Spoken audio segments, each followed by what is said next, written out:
झरने पर नहाने के लिए अक्सर हम वैकेशंस पे जाते हैं और तालाबों में तो ग्रामीण क्षेत्रों में लोग नहाते हुए अक्सर नजर आ जाते हैं।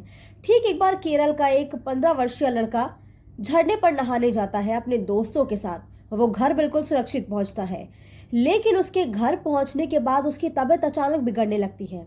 उसे तेज सिर दर्द होता है, उल्टियां होती हैं और यहाँ तक कि उसे दौरे तक पड़ते हैं। उसे तुरंत अस्पताल में भर्ती कराया जाता है, लेकिन जब तक उसे एक ठीक इलाज मिलता है या डॉक्टर अभी समझने की कोशिश ही कर रहे थे कि उस लड़के को आखिर हुआ क्या है, तब तक उसकी मौत हो जाती है।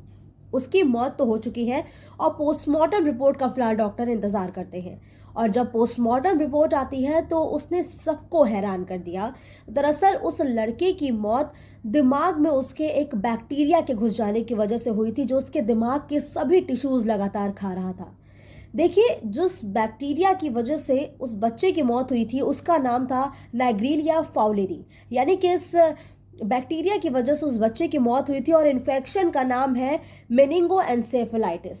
जी हाँ, मेनिंगोएन्सेफेलाइटिस की वजह से उस बच्चे की मौत हो जाती है। दरअसल ये किसी दूषित पानी में पाया जाता है और ये सिर्फ नाक के ही रास्ते इंसान के शरीर में घुसता है और इंसान के शरीर में घुसने के बाद ये कहीं और अटैक नहीं करता है, सीधा इंसान के ब्रेन पर करता है और धीरे धीरे करके उसके टिश्यूज को खा जाता है।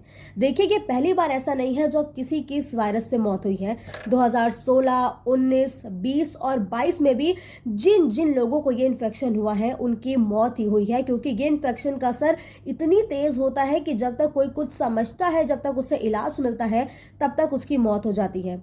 फिलहाल स्वास्थ्य मंत्रालय की तरफ से कहा गया है कि ये कोई फैलने वाली बीमारी नहीं है और ये बहुत ही रेयर केसेस है जब इस बैक्टीरिया की वजह से किसी की मौत होती है। तो जब भी आप कहीं झरने पर नहाने जाए, दूषित पानी में नहाने जाए, तो कुछ चीज़ों का ध्यान रखें और प्रिकॉशन ज़रूर लें।